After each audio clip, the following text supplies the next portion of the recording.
고고학은 엄청나게 심오한 학문입니다. 고고학자들이 하는 일은 발굴조사뿐만이 아닙니다. 굳이 비유하자면 복잡하게 얽힌 형사사건 수사와 상당히 비슷합니다. 고고학에서는 땅속에서 발견된 물건이 증거 역할을 하며 범죄의 전모 대신 아득한 옛사람들의 생활상을 밝혀냅니다. 여러분, 안녕하세요. 고고학과 범죄수사의 공통점이 하나 더 있습니다. 그건 바로 결과를 예측할 수 없다는 점입니다. 어떤 새로운 사실이 밝혀지면 그것이 과거의 전체상에 어떤 영향을 줄지 아무도 알 수 없습니다. 토픽에 오신 것을 환영합니다. 이곳에서라면 새로운 지식을 파헤치는 진짜 수사관이 되어보실 수 있습니다. 이번 영상에서는 그 중에서도 특히 놀라운 고고학적 발견에 대해 알아보겠습니다. 흥미가 생기셨나요? 그럼 바로 시작해보겠습니다.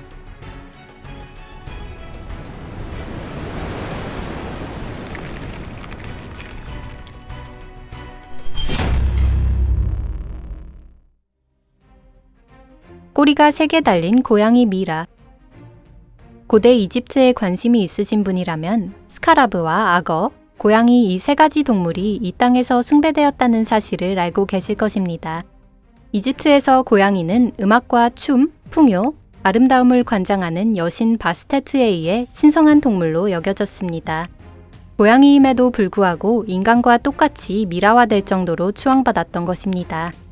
바스테트 숭배의 거점인 부바스티스에는 고양이 미라를 위한 특별한 묘지가 있을 정도입니다. 학자들이 고양이 미라를 발견하는 것은 드문 일이 아니지만 이번에는 조금 예외였습니다.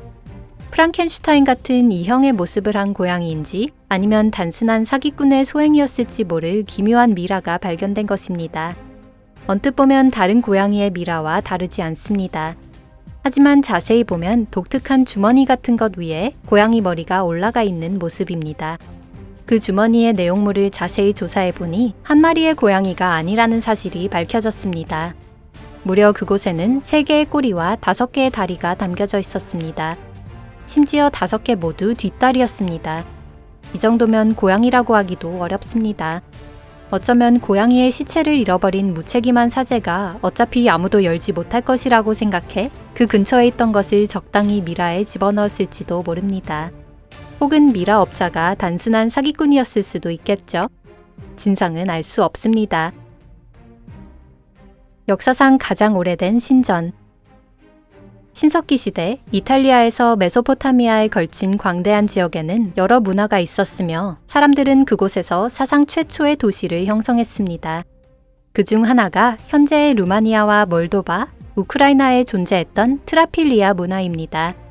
고고학자들은 오래전부터 이 문화가 고도의 발전을 이뤘다는 사실은 알고 있었지만 현재 우크라이나에 있는 네베리프카 마을 근처에서 이런 엄청난 발견을 하리라고는 예상치 못했습니다. 그들은 그곳에서 무려 약 6,000년 전에 지어진 거대한 신전을 발견했습니다. 이는 기자의 피라미드보다 훨씬 더 전에 지어진 것이었습니다. 이 2층 규모의 거대한 건물은 한때 이곳 신앙의 중심지였습니다. 신전 내부의 방은 모두 붉은색으로 칠해져 있었으며 8개의 제단에서는 어린 양 등의 제물이 마련되어 있었습니다. 바깥에는 참배객용으로 보이는 널찍한 포치가 사방을 둘러싸고 있었습니다. 여기서 어떤 고대의 신을 모셨고 어떤 신화가 전해졌을까요? 누가 신전을 세우라 명한 걸까요? 이제는 확인할 수 없습니다. 글자가 없다는 사실이 안타까울 뿐입니다. 하지만 이 건축물이 고대 유럽 주민들 역시 수메르인이나 이집트인에 비해 전혀 뒤처지지 않았다는 것을 보여주는 증거라는 사실만은 분명합니다. 가장 오래된 사람의 뼈. 호모사피엔스, 즉 현대인들을 종의 나이로 본다면 얼마나 될까요? 놀라실지도 모르지만 사실 정확히 알 수 없습니다. 고고학자들은 우리 종의 시작을 수만 년씩 더 앞당기는 새로운 발견들을 계속해서 해내고 있습니다. 종의 연령은 반세기 전까지만 해도 5만에서 7만 년 이하로 추정되었는데 21세기 초 다시 15만에서 20만 년 전으로 수정되었습니다. 게다가 이 추정도 완전히 정확하지는 않습니다. 수년 전 모로코 수도 마라케시 인근에서 최소 5명의 서로 다른 사람의 뼈가 발견되었습니다. 그 안에는 아래턱뼈가 있었는데 DNA 검사 결과 그 주인이 상당히 현대적인 종에 속한다는 사실이 밝혀졌습니다. 그리고 그는 적어도 30만 년 전에 살았던 사람이었습니다. 이 발견은 인류사의 시작을 10만 년 정도 더 일찍 앞당겼을 뿐만 아니라 석기시대의 역사에 관한 이해 자체를 재검토해야 할 정도로 중대한 사건이었습니다. 이전 호모사피엔스는 약 13만 년 전 대규모 이주를 시작하기 전까지 아주 오랜 기간 아프리카 동남부에 살았던 것으로 추정되고 있었습니다. 그런데 이 새로운 발견 덕분에 이성을 갖춘 인간이 훨씬 전부터 이미 아프리카 각지에서 살고 있었을 가능성이 제시된 것입니다. 고대 로마의 패스트푸드. 고대 로마의 매력은 병사나 검투사 싸움, 개선문만이 아닙니다. 연구자들이 로마인들의 일상생활을 밝혀낼수록 지금 우리의 생활과 가까웠다는 사실이 여실히 드러나고 있습니다. 로마인들도 우리처럼 몇 층짜리 아파트에 살면서 아이들을 학교에 데리고 갔으며 좋아하는 스포츠팀을 응원하고 선거에서 마음에 드는 후보자에게 투표했습니다. 그리고 또한 최근 폼페이에서의 발견으로 패스트푸드를 매우 좋아했다는 사실도 밝혀졌습니다.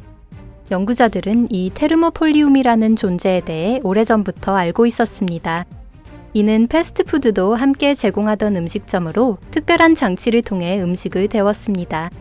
다만 폼페이에서 최근 발견된 테르모폴리움만큼 잘 보존된 것은 지금까지 없었습니다. 심지어 가게의 외관이 현대의 맥도날드와 거의 흡사하다는 점이 특히 놀랍습니다. 그곳엔 작은 주방과 카운터, 몇 개의 테이블석까지 제대로 갖춰져 있었습니다. 여기엔 또 하나의 재밌는 이야기도 숨어 있습니다. 고대 로마 사람들은 요즘 시대와 비슷하게 성적 매력이 곧 매출 향상으로 이어진다는 생각을 갖고 있었던 것 같습니다. 폼페이의 테르모폴리움 맨 앞에는 매력적인 몸매를 가진 발라의 여신이 그려져 있습니다. 아무래도 그녀는 그 가게에서 일종의 마스코트적인 역할을 했던 것 같습니다. 나치 독일의 대피소. 끝내 이루지 못한 히틀러의 정신나간 계획 중 하나가 대서양의 담입니다. 나치 독일의 수뇌부는 프랑스, 스페인 국경에서 노르웨이 북쪽 끝까지 대서양 연안을 따라 세계에서 가장 긴 방어선을 만들 계획을 세웠습니다. 완전히 완성시키지는 못했지만 실제 시도가 있었다는 사실만으로도 끔찍한 일입니다. 그 중에서도 덴마크의 요새는 특히 규모가 컸습니다. 이곳에서 최근 발견된 것이 바로 유사한 건물로는 독일 최대 규모인 방위 대피소였습니다. 이를 짓기 위해서 콘크리트만 최소 7,500세제곱미터가 필요했습니다. 그 후 70년대 초반 대피소는 땅에 묻히며 잊혀졌습니다. 그리고 바로 몇 년 전에 파헤쳐지며 많은 역사가들에게 큰 충격을 안겨주었습니다. 그곳에는 나치 독일 장교들이 안전하게 대규모 군사작전을 지휘할 수 있는 3층짜리 복합형 집단 주택이 남아 있었습니다. 불행 중 다행히도 이곳은 전투에 쓰이지 못했다고 합니다. 서사하라의 문명. 현재 서사하라에는 모래 언덕과 바위뿐으로 오아시스도 거의 없는 씁쓸한 풍경이 끝없이 펼쳐져 있습니다. 하지만 예전부터 계속 그랬던 것은 아닙니다.